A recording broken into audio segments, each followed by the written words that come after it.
దాయాది దేశం పాకిస్తాన్ దుస్సాహసానికి పాల్పడింది. జమ్మూపై డ్రోన్లతో దాడికి తెగబడింది. పంజాబ్, రాజస్థాన్ సరిహద్దుల్లో కూడా పాక్ కాల్పులకు దిగింది.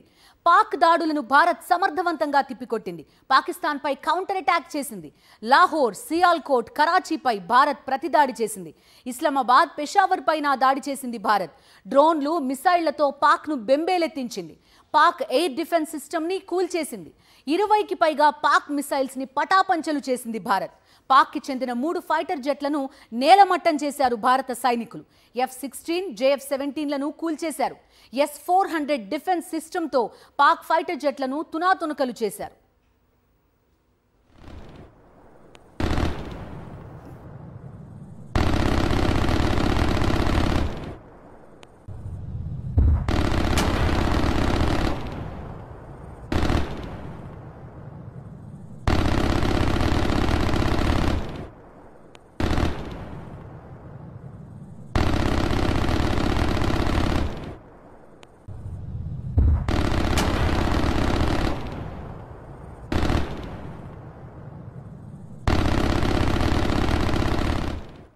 అరేబియా సముద్రంలో భారత నౌకాదళం గర్జించింది.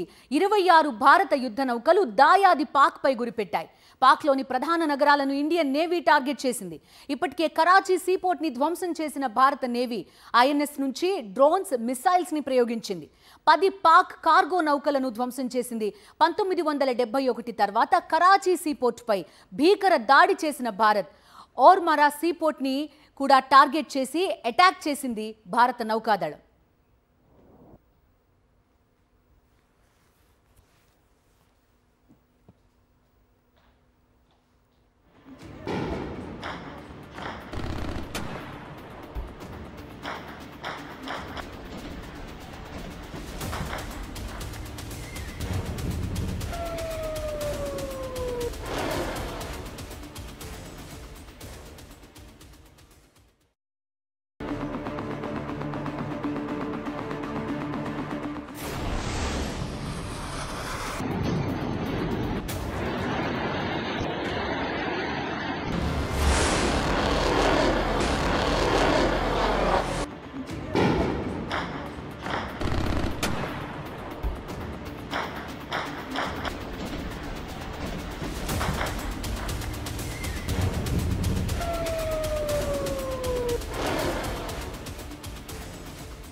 రెండు రోజుల వ్యవధిలో దాయాదికి వరుసగా రెండోసారి పరాభవం రుచి చూపించి మర్చిపోలేని గుణపాఠం నేర్పించింది భారత్.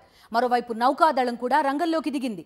పాక్కు జీవనాడి వంటి కరాచీ నౌకాశ్రయంపై INS విక్రాంత్ యుద్ధ నౌక బాంబుల వర్షం కురిపించి 10కి పైగా నౌకలను ధ్వంసం చేసినట్టు సమాచారం. 1971 పాక్ యుద్ధం తర్వాత కరాచీ నౌకాశ్రయంపై దాడి ఇదే తొలిసారి. అంతేకాకుండా ఏకంగా 20కి పైగా భారత యుద్ధ నౌకలు పాక్ వైపు కదులుతున్నట్టుగా చెప్తున్నారు. ఎల్లలు దాటిన ఉద్రిక్తతల నడుమ పరిస్థితులు పూర్తిస్థాయి యుద్ధం దిశగా సాగుతున్నాయి. ఇరువైపుల నుంచి కాల్పుల మోతతో సరిహద్దులు దద్దరిల్లిపోతున్నాయి. పౌర లక్ష్యాలపై పాక్ సైన్యం విచక్షణారహితంగా కాల్పులకు తెగబడుతోంది. అందుకు మన సైన్యం ధీటుగా బదులిస్తోంది.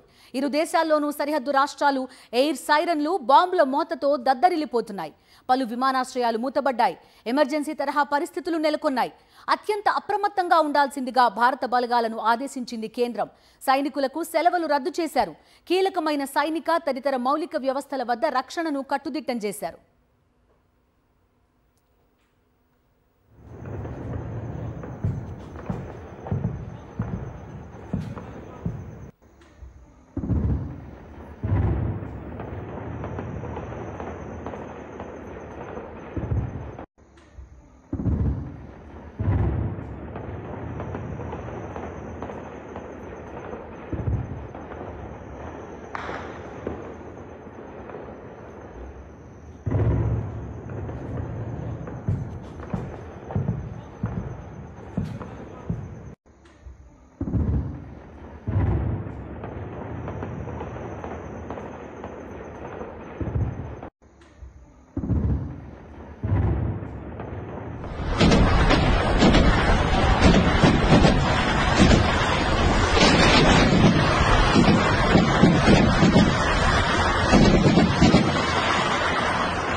మరోవైపు సరిహద్దుల వెంబడి 15 సైనిక స్థావరాలపై దాడి యత్నాలు విఫలం కావడంతో గురువారం పాక్ మరింతగా పెట్టరేగిపోయింది.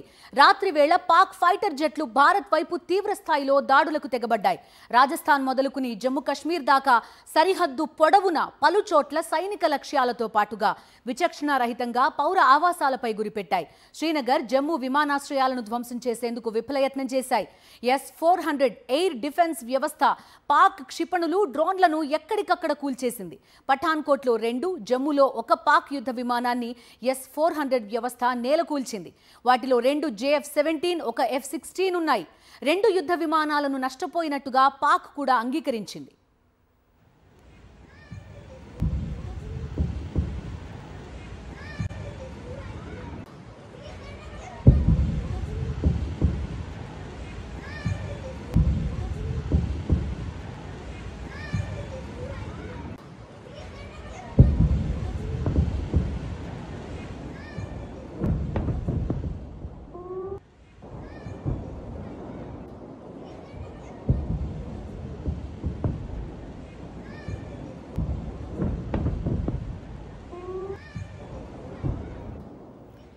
ఇస్లామాబాద్, లాహోర్, సియాల్కోట్, కరాచీ, రావల్పిండిపై దీర్ఘశ్రేణి క్షిపణులతో రెండోసారి భారీ స్థాయిలో భారత్ దాడులకు దిగింది.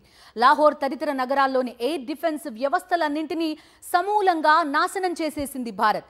పాక్లోని పంజాబ్ ప్రాంతంలో నెలకొన్న కీలక ఎయిర్బార్న్ వార్నింగ్ అండ్ కంట్రోల్ సిస్టమ్ని ధ్వంసం చేసింది.